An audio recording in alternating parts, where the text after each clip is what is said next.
Knockout Legends in the building. Like, comment, and subscribe. So, I've just watched the weekend of boxing, and I watched the Dillian Whyte versus Christian Hammer fight, and I watched the Cash Ali versus Joyce fight, and I've already done a review on both videos, and both men came through their respective bouts and won, but they were kind of label performances. To be fair, I think the Cash Ali fight that got stopped, even though it was a late stoppage. The referee shouldn't have stopped it. I think it should have went the full 10 rounds. A bit of an early stoppage, to be fair, and he just about stopped him. But what it is. Christian Hammer turned up for a payday. He's done it before, and basically he quit after the third round. Didn't want to come out again. In that fight, I noticed Whyte was getting warned by the referee for like rough housing, and obviously maybe Hammer was complaining about some of those things. Who knows? But anyway, when I did the reviews and then I was talking about who both of them should fight prospectively, I just come to a realization: they both should fight each other. They both, well, Joyce is coming back from his two losses to Zhang, which, to be fair, he put up a good performance, but he overestimated himself and probably overhyped, got listened to the overhype off the public and off of other people, and that probably will have led to his detriment. Because, to be honest, when you really look at the scheme of things in his career, he moved on pretty quick because obviously he's a lot older and he had to progress a lot quicker because of obviously the Olympics and his age and stuff.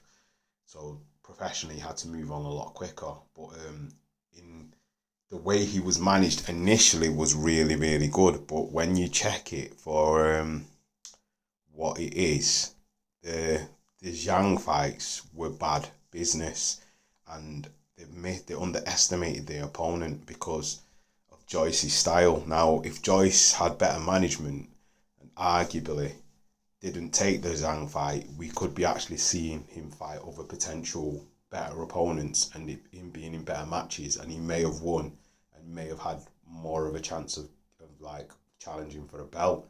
Because it's weird how Dubois has had that opportunity and he's challenged twice, and we know Frank likes Dubois more than he likes Joyce, but still Joyce's management should have like went to bat for him a little bit better than the way they did. They kind of hung him out to dry. And like the Zhang fight,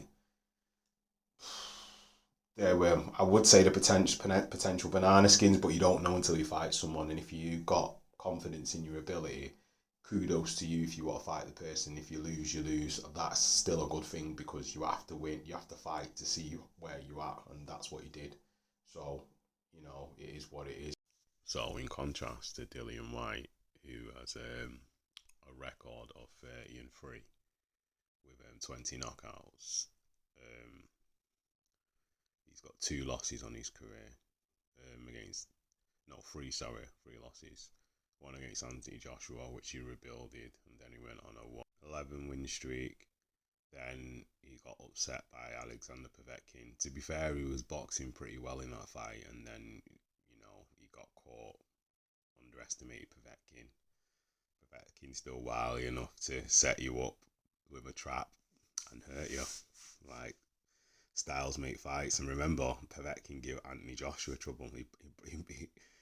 Joshua tried to bulldoze him, and then realised quite quickly, oops, broken nose, and then he had to box him, and then wear him out and tire him out, then jump on him, But anyway, in the rematch, Whyte came back and he defeated Povetkin. He looked kind of shot to bits at that point. He delayed. People said he had COVID, whatnot. Anyway, in the meanwhile, Tyson Fury had captured the WBC championship, and basically Dillian Whyte was mandatory because he was fighting Povetkin for the mandatory spot. He lost it, then he gained it back, and then he fought Tyson and got beaten. Technical knockout, another uppercut again. His uppercuts are his dynamite. They're his kryptonite, to be fair. And was that. Then he went on to fight Jermaine Franklin, and he just fought Christian Hammer. So, his career, to be fair, since he fought Joshua, set up as the villain, he's overachieved. He's done a lot better than the majority of boxers in the division, and he is an entertaining fighter, and he's good, and styles make fights, and when he's on form and he's rugged, he gives as good as he gets. So why wouldn't it be another good matchup to put him in against Joyce? Now, Joyce has got those two blemishes on his record against Zhang, but I already explained earlier on in the video, arguably, management, because before that they picked the right opponents for him, and his career progressed pretty quick, so he wasn't doing too bad, but he fought Ian Lewison. I think that's a common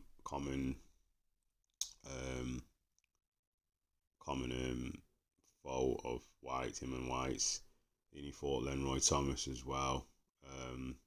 He fought Joe Hanks, Bermain Stavern, who at the time was, I think he was a WBC champion, yeah, because Deontay Wilder took the belt off him, so yeah, maybe not a good one, but he was the heavyweight champion. Then he went on to fight Jennings. That's probably one of his best wins. Then he stepped up and fought Dubois. That was another good win. Takam, fairly decent win. He fought Hammer, Ubi. Then Joseph Parker. That was a really good win. Then he decided to fight Zhang. Now, I'm not sure if he was the interim champion at that time, but yeah, he was. So when he fought Zhang, he was giving Zhang the opportunity to fight for that title, and basically, he lost it. Why didn't he fight somebody else, and or even really wait? Because I think after the Ring of Fire with Fury and Usyk, he would have been up next, because the belt would have had to have got at some point unified, and he would have been the mandatory because he's got the interim, so he would have had to fight next. But anyway, he just fought Cash Ali, and he won. He did win, but he kept getting caught with the overhand right. So with both fighters fighting and over the weekend, like I was saying earlier on, why shouldn't they fight each other? It's a good step-up fight for Joyce, and it's a good name for Dillian Whyte on his resume. Plus, it will push both of them further in their career. So, for example, I know Whyte wants the Joshua fight next because he wants to avenge that loss. So that would be a good carrot to dangle in front of Joshua if that fight ever got made next. Also, it would be a good carrot to dangle in front of Joyce if he beats Dillian Whyte, because it puts him back into contention, because Cash Ali at one time was fairly decent, but it is what it is.